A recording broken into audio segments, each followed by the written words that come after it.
Good morning everyone. Today we would be starting with a numerical question which would be having PERT also, that is program evaluation and review techniques. So this is question number 2. इसके थोड़ा सा इसमें different type का format दिया हुआ. Again इस type के question भी एग्जाम में, I think this type of question have been asked 3 times in exam. 3 years के पेपर में आ चुका है ये, ठीक है. एंड इसको अब हम देखते हैं कैसे करना है. Consider the following table summarising the details of a project. ठीक है, एक्टिविटी आपको गिवन है ABCDEFGHIJ. ठीक है. प्रेडेसेसर इमीडिएट नहीं लिखा है, लेकिन इसका मतलब ही वही है कि predecessor that means that before starting any of these activities you have to see that these activities are done first. ठीक है. पहले के 3 केसेस में इट इज डैश, कुछ नहीं है, इनका इमीडिएट प्रेडेसेसर कुछ नहीं है. फिर डी एक्टिविटी का immediate predecessor is a, that means जहां पे डी एक्टिविटी स्टार्ट होगी वहां पे ए एक्टिविटी खत्म हो चुकी होगी. That means after finishing a activity और the node at which a activity is finishing you will start D activity. Next E activity का predecessor is B, F activity का predecessor is C, G activity का predecessor is C, H activity का predecessor is E comma F, I activity का predecessor is D and J activity का predecessor is H comma G. ठीक है. अब ये इसके बाद यहां पे आप लिखेंगे ड्यूरेशन वीक्स और इसमें 3 कॉलम्स हैं 1 2 3. ठीक है. पहले कॉलम में लिखा है मैंने ओ, नेक्स्ट में एम एंड लास्ट में पी. इसके ऊपर आप फुल फॉर्म लिखेंगे. ओ का मतलब है ऑप्टिमिस्टिक टाइम, एम का मतलब है मोस्ट लाइकली टाइम, ठीक है, एंड पी का मतलब है पेसिमिस्टिक टाइम. ठीक है. तो ये टाइप के क्वेश्चंस 3 बार एग्जाम में आ चुके हैं. ये एग्जाम का क्वेश्चन नहीं है, लेकिन ये बहुत इजी और बहुत रेलेवेंट है. ठीक है. So let's start writing. Optimistic में पहला है आपका ए एक्टिविटी का इट्स 5, देन 1, बी एक्टिविटी का सी का भी 1, डी का भी 1, देन ई का भी 1 है, एफ का भी 1, जी का इट्स 2, एच का 4, आई का 2 एंड जे का भी 2. Let's come to most likely. A activity के लिए 6, बी एक्टिविटी के लिए 3, सी एक्टिविटी के लिए 4, डी एक्टिविटी के लिए 2, ई एक्टिविटी के लिए 2, ठीक है, एफ एक्टिविटी के लिए 5, जी एक्टिविटी के लिए 2, एच एक्टिविटी के लिए 4, आई एक्टिविटी के लिए 5 एंड जे एक्टिविटी के लिए अगेन 2. पेसिमिस्टिक में फर्स्ट ए एक्टिविटी के लिए इट इज 7, बी एक्टिविटी के लिए 5, सी एक्टिविटी के लिए 7, डी एक्टिविटी के लिए 3, for E activity it is 9, for F activity it is again 9, for G activity it is 8, H activity के लिए 10, आई एक्टिविटी के लिए 8 एंड जी एक्टिविटी के लिए भी 8. सो इसको आप बहुत अच्छे से क्वेश्चन को कॉपी कर लीजिए. ठीक है. अब इसके बाद क्या करना है आपको, ये टेबल के बाद ये इसके अंदर आपको ये पार्ट सॉल्व करने हैं. ठीक है. ए पार्ट में construct the project network, B part में find the expected duration and variance of each activity. ठीक है. तो जब भी ये 3 टाइप के टाइमिंग्स दी होंगी आपको, लाइक ऑप्टिमिस्टिक, पेसिमिस्टिक या मोस्ट लाइकली टाइम, तो इसमें आपको चाहे क्वेश्चन में दिया हो या ना दिया हो, लेकिन आपको कैलकुलेट क्या करना होगा, expected duration and variance of each activity. C part में find the critical path and expected project completion time. ये तो आप लोग कर चुके हैं पिछले क्वेश्चन में, ये आपको आता होगा. ठीक है. लास्ट पार्ट में what is the probability of completing the project on और बिफोर 22 वीक्स. ये तो बहुत सिंपल है. ठीक है. अब इसके बाद इसमें से 2 चीजें आप पढ़ चुके हैं, एक सी पार्ट एक ए पार्ट. ये 2 चीजें आपके लिए नहीं है, तो बट हम लोग स्टेप बाय स्टेप चलेंगे. सबसे पहले हम प्रोजेक्ट नेटवर्क बनाएंगे. मेरा आपसे ये सजेशन है कि पहले आप ये खुद से बनाइएगा, देखिए आपने सही बनाया है नहीं, फिर मेरे वीडियो को देख के आप क्रॉस चेक कर सकते हैं. इससे आपकी कमांड बढ़ जाएगी. ठीक है. तो अब मैं ये आपको बनाना सिखा रही हूँ. सो अब हम कंस्ट्रक्ट कर रहे हैं अपना सबसे पहले नेटवर्क डायग्राम. अब सबसे पहले आप ये देखिए, एक्टिविटी ए बी एंड सी का कोई इमीडिएट प्रेडेसेसर नहीं है, मतलब ये एक्टिविटीज इंडिपेंडेंट है. तो हम ये क्या करेंगे, 1 से निकालेंगे. ठीक है. मेरा थोड़ा सा रफ बनेगा, पर मैं आपको एक फिर फेयर भी दिखाऊंगी. तो ये चीज़ आप समझ लीजिए कि आप भी पहले it's my advice to draw with pencil, then you can.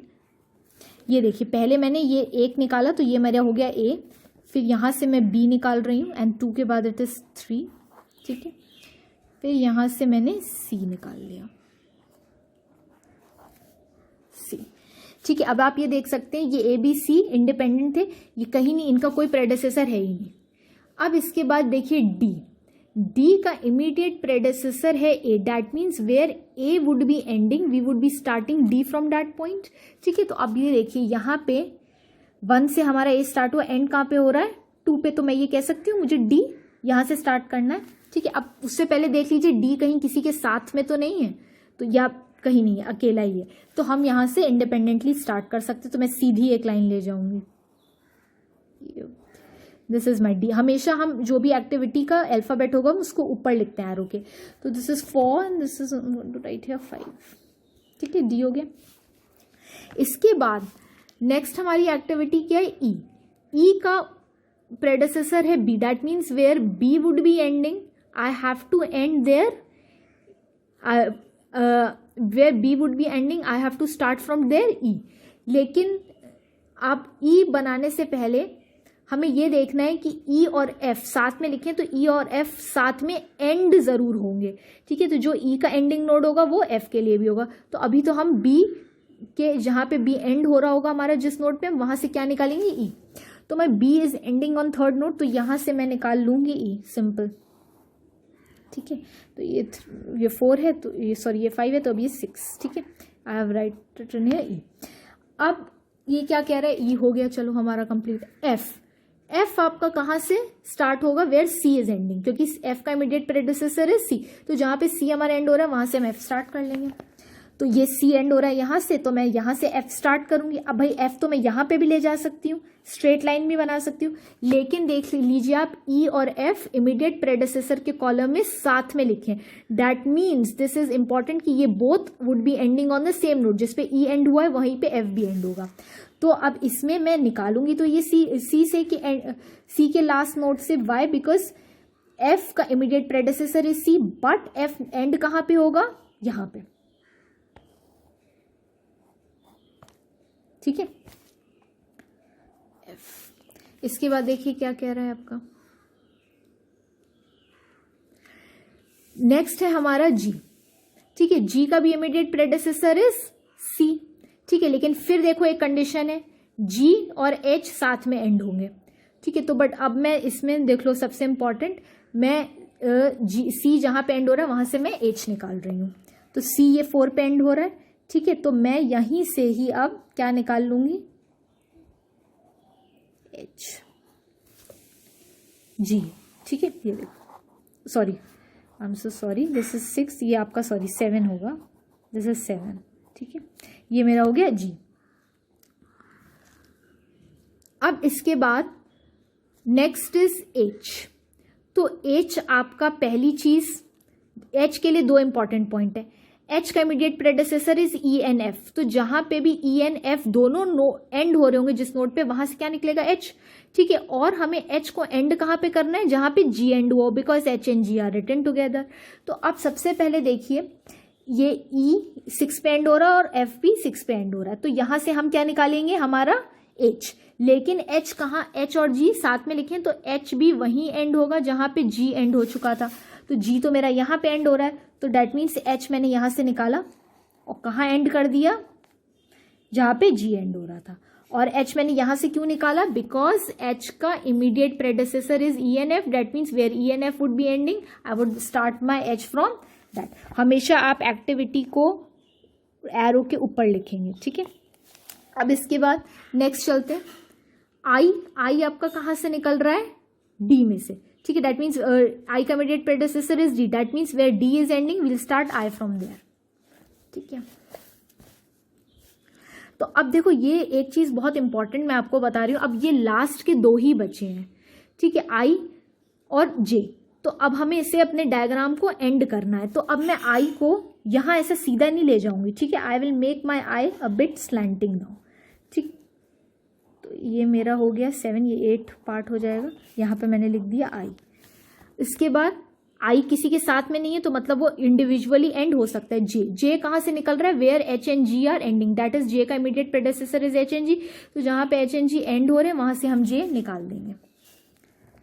तो देखो ये मेरा था H, ठीक है, यू कैन सी हियर, ये मेरा H और G एंड हो रहा था इसमें, यहां से मुझे क्या निकालना है, J, ठीक है। अभी आप देखिए डायग्राम पूरा का पूरा कंप्लीट हो चुका है। अब मैं आपको इसका एक फाइनल वर्जन दिखा रही हूँ, ठीक है, ये देख लीजिए आप इससे भी डिसेंट बना सकते हैं। मैंने भी, ये देख लीजिए, ये भी एक वर्जन है, तो आप इससे भी डिसेंट बना सकते हैं, ठीक है। It is up to you, आप लेकिन बहुत अच्छे से आप कंस्ट्रक्ट करेंगे, ठीक है, क्योंकि एटलीस्ट 3 to 4 मार्क्स का सिर्फ ये डायग्राम होगा, और अगर डायग्राम गलत बना तो 110% पूरा क्वेश्चनिंग गलत है। एंड ये हमारा ए पार्ट इसमें कंप्लीट हो चुका है, that means construct the network diagram. अब in next video we will move with the second part. Okay, now we will move to our B part. B part में आपको बोल रहा था calculation of the expected duration and variance of each activity. Expected duration, ठीक है, ये expected duration and variance आपको तभी निकालना होगा जब आपको ये टाइप का क्वेश्चन हो, that is with 3 time estimates are given, optimistic, most likely and pessimistic. हम कहते हैं तभी हम क्या निकालेंगे, अपना expected duration and variance. Expected duration आपका क्या है, मीन। एक्सपेक्टेड ड्यूरेशन को हम मीन कहते हैं, और इसका फॉर्मूला आप ऑलरेडी लिख चुके हैं नोट्स में से, और वेरियांस भी हम निकालेंगे, ठीक है। और अब इसके बाद just copy the entire question, activities लिख लीजिए पूरी, ठीक है। ड्यूरेशंस में optimistic, most likely and pessimistic I have copied, ठीक है। इसके बाद 2 कॉलम्स आप छोड़ देंगे, मीन डेविएशन, मीन ड्यूरेशन, ठीक है।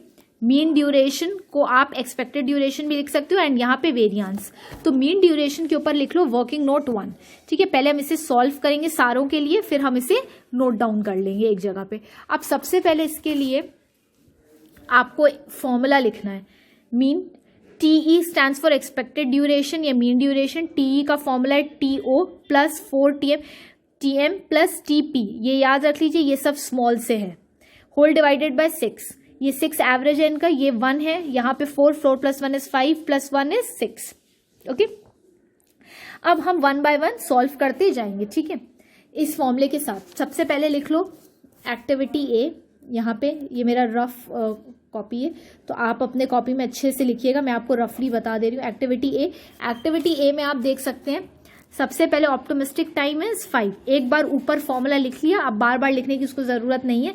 5 plus most likely time is 6, that means ये 4 into 6 हो जाएगा, तो इसको हम ब्रैकेट में लिखते हैं 4 into 6 प्लस, ठीक है, pessimistic time is 7, whole divided by 6। अब इसको हम और सॉल्व कर लेंगे, 5 plus 6 4s are 24 plus 7, whole divide by 6, ठीक है। 24 प्लस 5 कितना होता है, 29, एंड 29 प्लस 7 इज 36 प्लस 6, तो इसको आ जाएगा ये 6, ठीक है। अब इसके बाद ये 6 आ गया पहली एक्टिविटी के लिए, now we are going to write here 6। अब इसके बाद ऐसे ही हम एक्टिविटी बी का देखते हैं। एक्टिविटी बी के लिए देखिए, ऑप्टिमिस्टिक टाइम है 1, ठीक है, plus 4 into most likely time, 4 into 3 is 12, 12 plus 1 13 plus TP 5, 13 plus 5 is 18, 18 divide by 6, तो 6 3s are 18 होता है, यहां पे आ जाएगा 3, ये देख सकते हो इसकी कैलकुलेशन। एक्टिविटी बी है 1 प्लस 4 into 3 ब्रैकेट में plus 5 whole divided by 6, you have got 3। अब ऐसे ही मैं सारी निकाल लूंगी। अब सबसे फिर देखते हैं एक्टिविटी सी के लिए। सी एक्टिविटी के लिए देखिए, 1 into 4 into 4, ठीक है, 16, 4 4s are 16 plus 1 17, 17 plus 7 whole divided by 6। Activity C 1 plus 4 into 4 plus 7 divided by 6, 1 plus 16 plus 7 divide by 6, ठीक है। ये 16 प्लस 1 क्या हो जाएगा आपका 17, and 17 plus 7 you will get 24, 24 divided by 6 is 4, आप अपने कैलकुलेटर में करिएगा। For activity D, 1 plus 4 into 2, 4 2s are 8 plus 1 9, 9 plus 3 10 11 12, 12 divided by 6 is 2, देख लो activity D 1 plus 4 into 2 plus 3 whole divided by 6, तो ये आ जाएगा 2, 12 डिवाइड बाय 6 is 2। नेक्स्ट चलते हैं एक्टिविटी ई की तरफ। 1 प्लस 2 2s are 4, ठीक है, तो 4 plus 1 is 5, 5 plus 9 14, 14 divided by 6, wait 1 sorry, I think I've done something wrong here. 1 plus 4 into 2, 4 into 2 is 8. ठीक है, तो 8 plus 1 is 9, 9 plus 9 is 18, 18 divided by 6, तो आप ये देख सकते हो, you will get 3, 6 3 is 18 होता है. ठीक है, 4 into 2 is 8, 8 plus 1 9, 9 plus 9 18 divided by 6 is 3. Let's move to activity F. 1 plus 4 into 5 20. ठीक है, 20 plus 1 21, 21 plus 9 30, 30 divided by 6 is 5. ठीक है, 1 plus 4 into 5 plus 9, ये ब्रैकेट में लिखेंगे होल डिवाइडेड बाय 6, तो ये आ जाएगा 5. ठीक है, इसके बाद चलते हैं जी एक्टिविटी की तरफ. 2 प्लस ब्रैकेट में 4 into 2, 4 2 is 8, 8 plus 2 10, 10 plus 8 18, 18 divided by 6 is 3. Activity G. 2 plus 4 into 2 bracket में plus 8 whole divided by 6, 18 divided by 6 is 3. H activity 4 plus 4 4s are 16, तो 4 4s are 16 plus 4 is 20. ठीक है, 20 plus 10 30, 30 divided by 6 is 5. You can see. ठीक है, 4 plus 4 into 4 16, 16 plus 4 20, 20 plus 10 30, 30 divided by 6 is 5. अब इसके बाद I 2 plus 4 into 5, 4 5s are 20, 20 plus 2 22, 22 plus 8 again 30, 30 divided by 6, 30 divided by 6, तो ये भी आ जाएगा आपका 5. Last ji activity 2 plus 4 2s are 8, 8 plus 2 10, 18, 18 divided by 6 is 3. ठीक है, तो अब ये सारे वैल्यूज मिल गए हमें. अब मैं क्या करूंगी, इन सारे वैल्यूज को आई विल पुट अप. ये सारे वैल्यूज आप ये देख सकते हैं 6 3 4, ये मैंने यहाँ पुट किए हैं 6 3 4, आप देख सकते हो हर एक्टिविटी के आगे. देन एक्टिविटी 2 से 2 3 5 3, ये सारे यहाँ पे मैंने इम्प्लाई कर लिए मीन ड्यूरेशन में. ठीक है, ये आपको इसमें लिख लेने हैं. ठीक है, so I hope you got how to calculate mean duration, और इसको हम क्या कहते हैं, एक्सपेक्टेड ड्यूरेशन भी. And this was the most easiest part. ठीक है, in next video we will learn how to calculate the variance. Now we would be calculating the variance. ठीक है, अब देख लीजिए पीए मैंने पहले अपना इसमें लिख लिया है सारा मीन ड्यूरेशन. यू आर तो suppose to write from the working note. अब इसके बाद हम आ रहे हैं अपने वेरियांस के कंप्यूटेशन पे. ये वेरियांस का फॉर्मूला है, just right it down. Standard deviation का स्क्वायर इज इक्वल टू, ठीक है, वेरियांस का क्या होता है, स्टैंडर्ड डेविएशन का स्क्वायर होता है वेरियांस. ठीक है, और इसमें formula is bracket small TP minus TO bracket close whole divided by 6 to the power 2, यहाँ इसका स्क्वायरिंग है. तो टीपी एंड टीओ, इसमें मोस्ट लाइकली टाइम कहीं नहीं है, that is pessimistic time minus optimistic time divide by 6. जो भी आंसर आएगा उसको आपको इनटू मतलब मल्टीप्लाई ट्वाइस इट. अब ये देखिए, सबसे पहले तो हम इस पे देखते हैं. फॉर्मूले के हिसाब से हमें चाहिए कि टीपी माइनस टीओ, तो ये है हमारा 7 माइनस 5. ठीक है, होल डिवाइडेड बाय 6. तो इसको देखो कैसे करना है.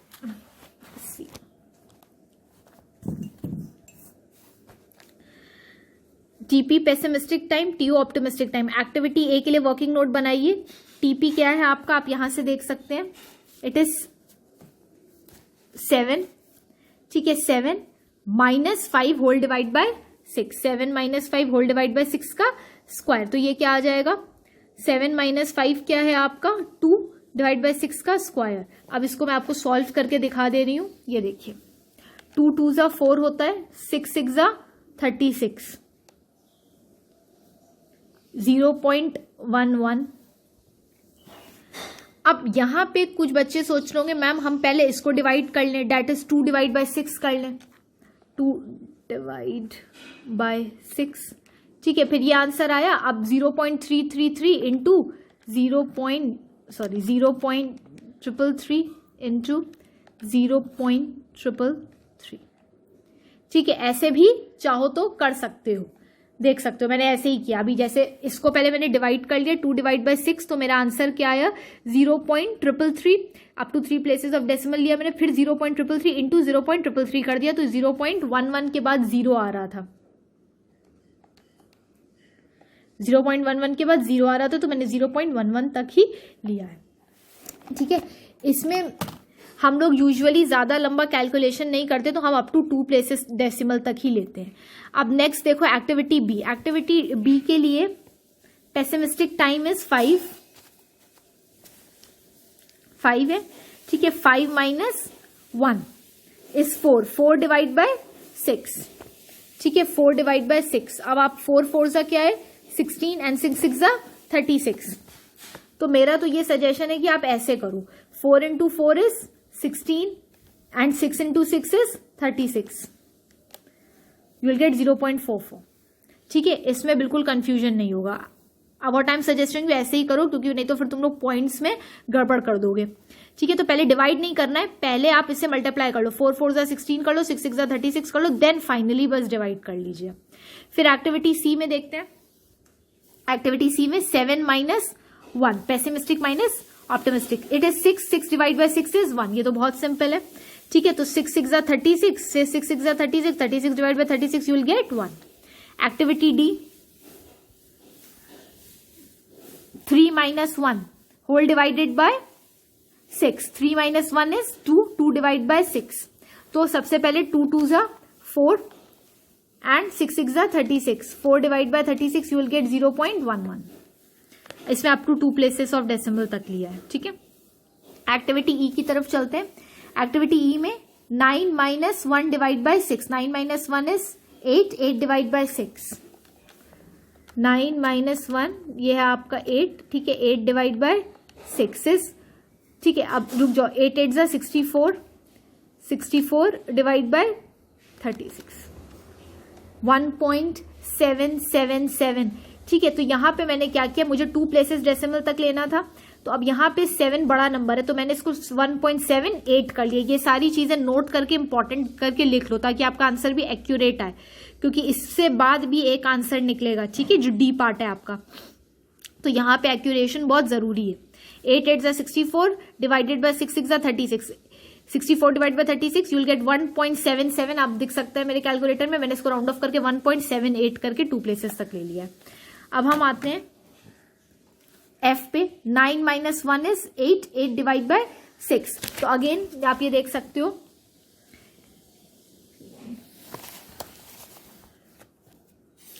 Nine minus 1 is 8 divide by 6, 8 8 जा 64, 6 6 जा 36, 64 डिवाइड बाय 36।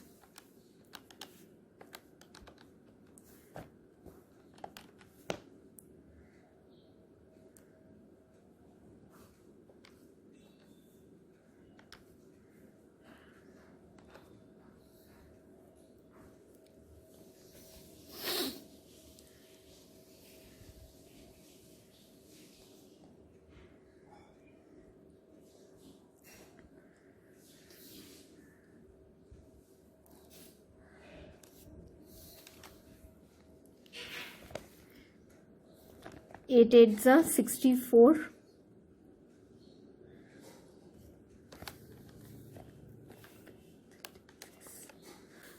1.78। ठीक है, इसमें भी सेम ही आ रहा है, क्योंकि इसमें और उसमें आई थिंक दोनों में सेम ही वैल्यूज हैं। हाँ, आई गॉट बिट कंफ्यूज। इसमें देखो 9 माइनस 1 है, इसमें भी 9 माइनस 1 है, तो सेम ही आएगा।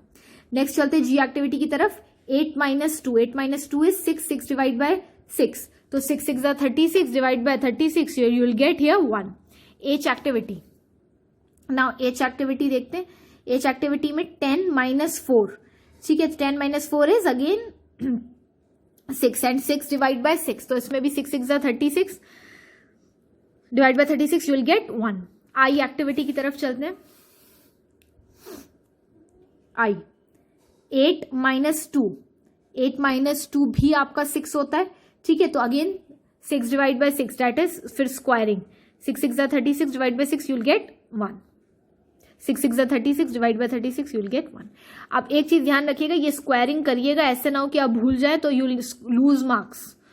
Activity J activity is my last activity, 8 - 2, ये भी सेम ही आएगा, 6 / 6, you again you are going to get 1। अब इसके बाद जो भी आपने वैल्यूज यहाँ पे निकाली हैं इन्हें हम अपने टेबल में लिख लेंगे। ये देखिए वेरिएंस, ये मैंने सारी कॉपी कर ली है अपने वर्किंग नोट से। इसकी हेडिंग आप डाल सकते हैं वर्किंग नोट 2, ठीक है। तो ये हमारा ये चार्ट भी बन गया, ठीक है। तो अब इसके हिसाब से हमने जो हमारा बी पार्ट था, that is calculation of the expected duration and variance of each activity, I have completed, ठीक है।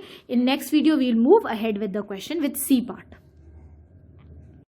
Now in this video we'll calculate the C part of the question, that is find the critical path and expected project completion time.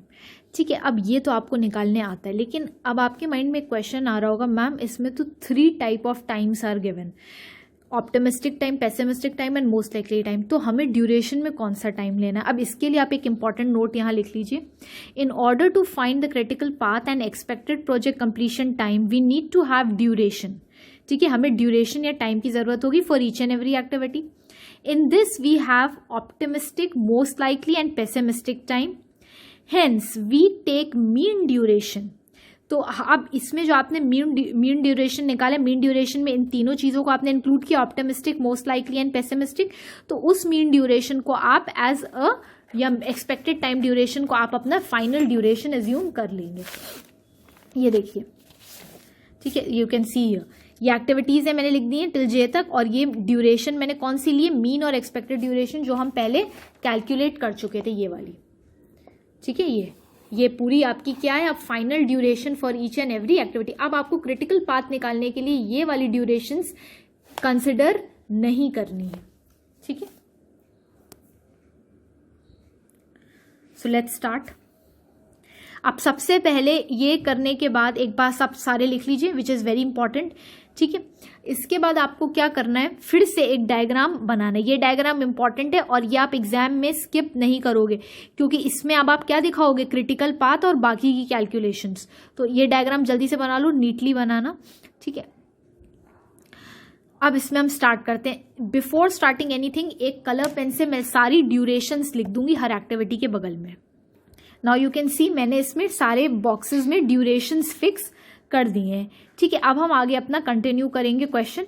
सबसे पहले हमें निकालना है earliest start time, ठीक है। तो उससे भी पहले just put the boxes on the top of each node.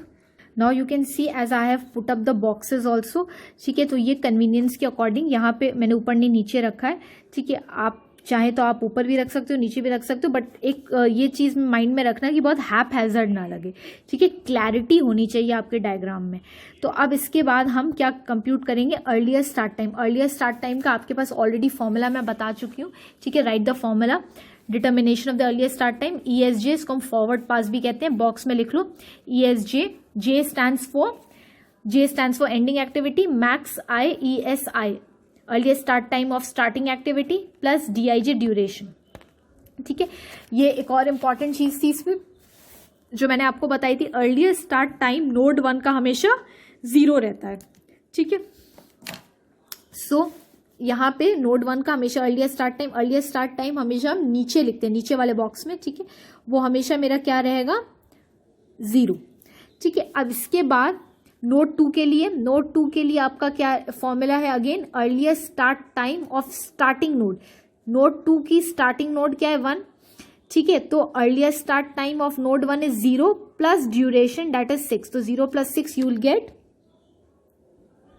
6, ठीक है।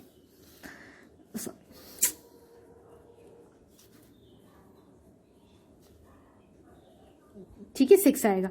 अब नोट 3 ऐसे ही कैलकुलेट कर लो, ठीक है। अब मैं ये आपको सारी कैलकुलेशंस यहाँ नहीं दिखा रही हूँ, मैं अब माइंड में कर रही हूँ अपने, लेकिन आप लोग अपने कॉपी में प्लीज इसे करिएगा, ठीक है। Because I can show you also that I have also done it while solving the question. ये तो मैंने इतनी बार कर लिए हैं ये क्वेश्चन कि मुझे कमांड होगी, तो आप अपने कॉपी में सॉल्व करके तब यहाँ पे लिखेंगे, या otherwise in exam you would lose the concentration. अब हम चलते हैं नोट 3 की तरफ। नोट 3 का earliest start time of starting node, तो नोट 3 की स्टार्टिंग नोड इज अगेन 1, तो earliest start time of starting node is 0, 0 plus duration is 3, तो 0 + 3 यू विल गेट 3 ईयर, ठीक है। नेक्स्ट 4th पे चलते हैं। 4th में again earliest start time of starting node, node 4 के लिए अर्लियर स्टार्ट टाइम, नोड 4 की पहले तो स्टार्टिंग नोड इज 1, तो earlier start time of node 1 is 0, 0 + 4 is again 4, this 4 is duration. ठीक है, अब इसके बाद नेक्स्ट चलते हैं हम 4 के बाद 5। ठीक है, अब नोड 5 निकालने के लिए आपको क्या चाहिए, earlier starting time of starting node. Node 5 की स्टार्टिंग नोड इज 2, तो नोड 2 का अर्लियर स्टार्टिंग टाइम इज 6। ठीक है, plus duration that is 6 + 2, 6 + 2 I think you will gate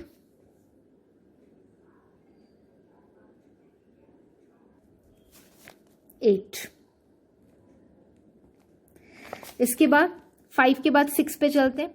ठीक है, अब बहुत इंपॉर्टेंट है, इसको बहुत ध्यान से देखिएगा, ये मैं आपको लिखवा चुकी हूँ, ये आप भी अपने में लिखेंगे कॉपी में पूरा वर्किंग नोट। नोट 6 के में आपके पास 2 ऑप्शन है, नोट 6 की स्टार्टिंग नोड नोट 3 भी है, नोट 4 भी है। तो पहले तो नोट 3 के हिसाब से कैलकुलेट करेंगे, नोट 3 के हिसाब से करते हो तो 3 + 3 इज 6। अगर नोट 4 के हिसाब से करते हैं आप, ठीक है, तो 4 + 5, 4 + 5 इज 9। ठीक है, तो मैक्सिमम कौन सा है, 6 और 9 में से कौन सा लिखेंगे हम, 9। ठीक है,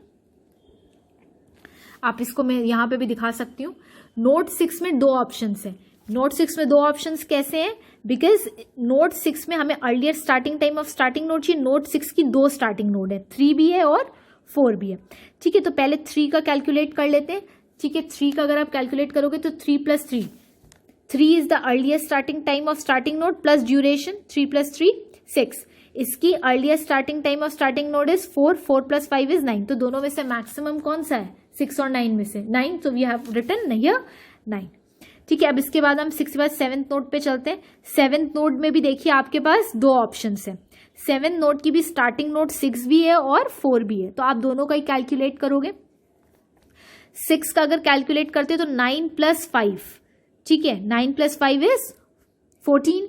ठीक है, एंड अगर जी से ये वाली नोड लेते हो 4 वाली, 7 की स्टार्टिंग नोड इज 4 ऑल्सो, तो 4 + 3 इज 7। तो दोनों में से हाईएस्ट कौन सा, obviously 14, so we are going to write here 14। ये आप देख सकते हैं यहाँ पे। नोट 7 में we have 2 options, that is node 4 and node 6। देख लीजिए, नोट 4 एंड नोट 6। अगर नोट 4 को ले रहे हो तो earlier starting time of note 4 is 4 plus duration is 3, 4 + 3 5, 6, 7 आया। ठीक है, और इसके बाद ये वाला ले लेते हैं अगर हम नोट 6, तो earlier starting time of node 6 is 9, 9 + duration 5, it is 14। तो मैंने 14 मैक्सिमम था, तो we have to write the maximum out of 2, 7 और 14 में से जो मैक्सिमम होगा। नेक्स्ट चलते हैं हम 8th नोड की तरफ। 8th नोड में अगेन आपके पास 2 स्टार्टिंग नोड है, 5 भी और 7 भी। ठीक है, तो सबसे पहले मैं इसको कैलकुलेट करती हूँ। Earlier starting time of node 5 is 8 + 5। ठीक है, so you will get here 13। अगर मैं यहाँ ये वाली नोड लेती हूँ तो earlier starting time of node 7 is 14, 14 + 3 17। तो obviously we are going to write the 17 because 17 is maximum. ये देखिए, नोड 8 में भी 2 ऑप्शन है, 5 एंड 7। ठीक है, 5 का है आपका 8 + 5, earlier starting time of starting node that is 8 + 5 is 13, and earlier starting time of starting node अगर हम 7th नोड को ले रहे हैं तो 14 + 3 इज, तो ये ज्यादा बड़ा है 17, तो मैंने 17 लिखा। अब आप देख सकते हैं इसमें मेरे सारे earlier starting time complete calculate हो चुके हैं। ठीक है, अब नेक्स्ट वीडियो में I would be showing you how to calculate the latest completion time. Please do understand the concept very nicely, it is very important. Now we will compute the latest completion time. ठीक है, इसमें सबसे पहले तो मैं आपको important बता दूं, start from the last node. ठीक है, इसमें हमेशा हम लास्ट नोड से स्टार्ट करते हैं, तो यहाँ पे last node is my 8, so will write 8, will start from 8, और इसमें जो भी अर्लीस्ट कंप्लीशन टाइम होता है is equal to the latest completion time. तो यहाँ पे 17 ऊपर भी आपका हो जाएगा। ठीक है, देख सकते हैं आप, and takes the same value of earlier starting time. ठीक है, दोनों में सेम। इसके बाद ये फॉर्मूला था हमारा latest completion time of ending activity minus duration. तो अब हम नोट 7 की तरफ, इसमें हम पीछे से चलते हैं। नोट 7 में का निकालना है हमें, तो latest completion time 8 of ending activity was 8, 17 था, माइनस, इसमें माइनस होता है, -3, तो ठीक है, 17 - 3 is 14, so I am going to write here 14। इसके बाद 6 एक्टिविटी की तरफ, ठीक है। नोट 6 में आप ये देखिए, ये आपका नोट 6 का नोट 6 की एंडिंग एक्टिविटी 7 है। तो latest completion time of this, latest completion time अभी मैंने कैलकुलेट किया 14 माइनस 5 यू विल गेट 9, ठीक है।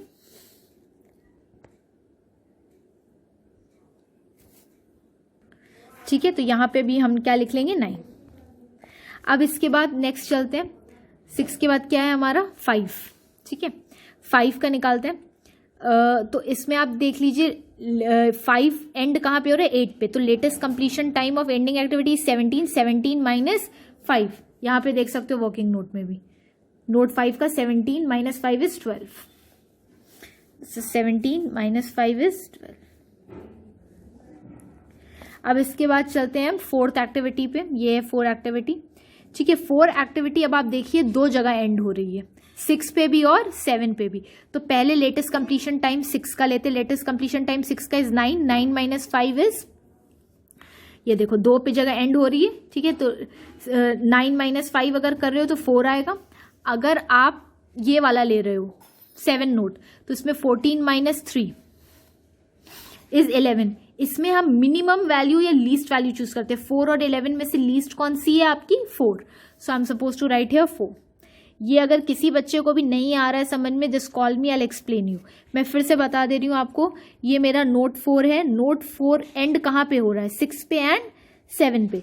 तो हमें latest completion time of ending activity, यहाँ पे 2 एंड हो रहे हैं, ठीक है। तो मैं दोनों का अलग अलग निकालूंगी। पहले नोट 6 पे अगर एंड हो रहा है तो latest completion time of ending node is 9 minus 5, तो आई हैव गॉट 4, ठीक है। ये देख लो 9 minus 5 I have got 4।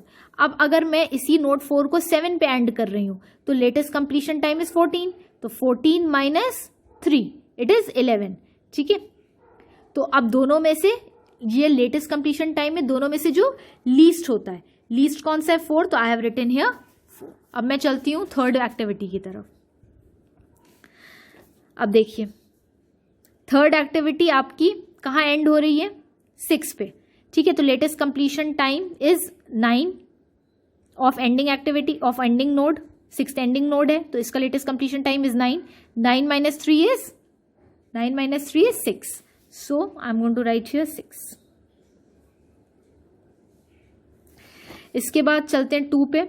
2 node आपका कहाँ पे एंड हो रहा है 5 पे, तो latest completion time of ending node is 12 minus 2 is 10, ठीक है।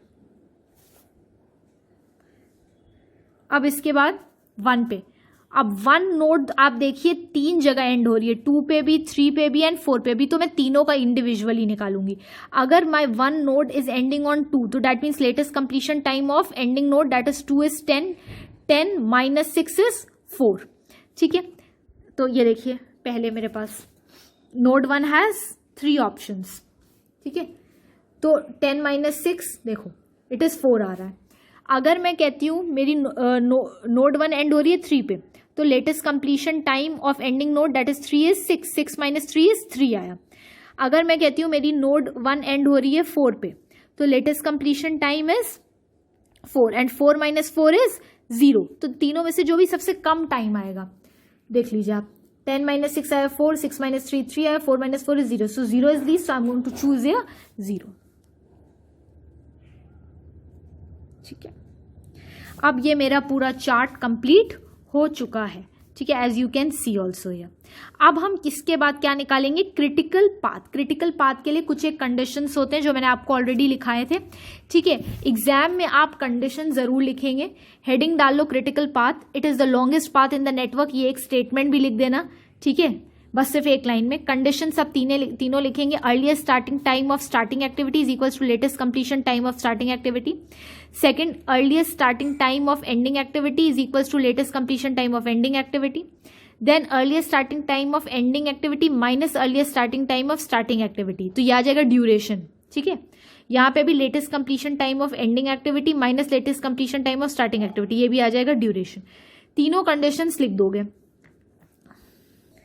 अब मैंने आपको एक ट्रिक बताई थी ये इसके बाद, कि एक ट्रिक ये है कि ये 3 कंडीशन तो आप पूरी की पूरी लिखोगे, लेकिन अपने माइंड में एक चीज़ याद रखना, जिस भी बॉक्स में दो मतलब आपका latest completion time and earlier starting time equal आ रहे, वहीं वो पॉइंट्स को हम अपना क्रिटिकल पाथ अज्यूम करते जाते हैं। अब देखो पहले तो यहाँ पे आ रहा है 0 0, तो मतलब 1 से लेकर के नेक्स्ट 4 पे आ रहा है, ठीक है। तो यहाँ पे मैंने देखो एक अलग कलर से थोड़ी थिक लाइन बना दी है, तो this is my critical path. Then from 4 अब देखो कहाँ पे कॉमन आ रहा है।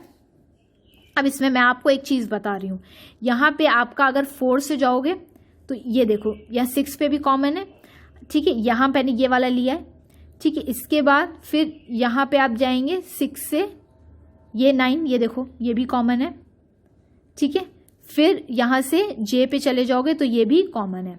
That means 1 to 4, 4 to 6, 6 to 7 and 7 to 8। अब आप में से कुछ बच्चे ये सोच रहे होंगे मैम ये भी तो 4 से ये 7 पे भी जा सकते हैं, ये भी तो कॉमन है। अब यहाँ पे अपना थोड़ा सा कॉमन सेंस यूज करो। Critical path is the longest path in the network, मतलब उसमें ज्यादा टाइम चाहिए। आप कंपेयर कर लीजिए ड्यूरेशन, यहाँ पे 5 है, यहाँ पे 3 है, तो जो ज्यादा ड्यूरेशन ले रहा है मैं उसको चूज करूंगी। That's why I have taken the 6th path. This is most important, please do understand it very nicely. यहाँ पे ये भी ऐसे भी पाथ बन सकता था, ठीक है, बिकॉज ये भी कॉमन है, लेकिन इसमें ज्यादा टाइम लग रहा है, that's mean I have chosen this path. उसके बाद यहां से फिर हम यहीं जाएंगे क्योंकि ये भी कॉमन है और ये भी कॉमन है, फिर यहां से मैं यहां पे चली, ठीक है। आई hope you got the critical path. अब हमारा बन गया, अब हम इसे लिख लेते हैं। I have written here also 1 to 4, 4 to 6, 6 to 7 and 7 to 8। अगर हम 1 से 4 की बात करें तो इट इज 4 वीक्स में है, तो ये ध्यान रखना, ठीक है। 4 से 6 पे 5 वीक्स, ठीक है। फिर 6 to 7 पे अगेन 6 to 7 पे 5 वीक्स एंड 7 to 8 पे 3 वीक्स। तो 4 + 5 + 5 + 3 you will get 17 weeks. Hence expected project completion time is 17 weeks. Now in next video we would be solving the last part. So let's start with the D part. What is the probability of completing the project on or before 22 weeks? अब ये आपसे पूछा जा रहा है कि क्या chance या प्रोबेबिलिटी कि हमारा प्रोजेक्ट 22 वीक्स के अंदर कंप्लीट होगा या नहीं। तो सबसे पहले इसमें 3 कॉलम्स बनेंगे। एक्टिविटीज, इसमें एक इंपॉर्टेंट चीज है एक्टिविटीज ऑन क्रिटिकल पाथ, ठीक है। तो जो एक्टिविटी आपके क्रिटिकल पाथ में थी वही एक्टिविटीज आप यहाँ पे लिखोगे। तो क्रिटिकल पाथ की एक्टिविटीज हमारी कौन कौन सी थी, यहाँ पे मैंने निकाले थे, एक सेकेंड ये मैं आपको दिखा रही हूँ। C, F, H and J, यही थी हमारी activities, C, F, H and J, ठीक है। अब mean duration for critical activities, मैंने मीन ड्यूरेशन जो लिया है उन्हीं एक्टिविटीज का लिया है जो C, F, H and J का, ठीक है। You can C from here, C का 4, F का 5, ठीक है, H का 5, 4, 5, 5 एंड J का 3। तो ये टोटल कर लेंगे हम, टोटल 4 + 5 + 5 + 3 17 वीक्स, ये हम ऊपर भी कर चुके हैं। वेरियांस भी जो क्रिटिकल पाथ के हैं, लाइक C का क्या है 1,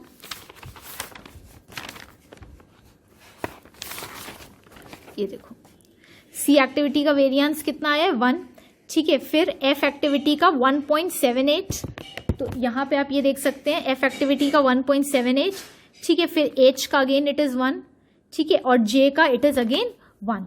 तो ये हमारा आ गया 1 + 1.78 + 1 + 1.00, तो ये सबको ऐड करेंगे तो 4.78 आ जाएगा, sum of all the variances of activities on critical path, ठीक है। अब आपको क्या करना है, we are suppose to write a formula.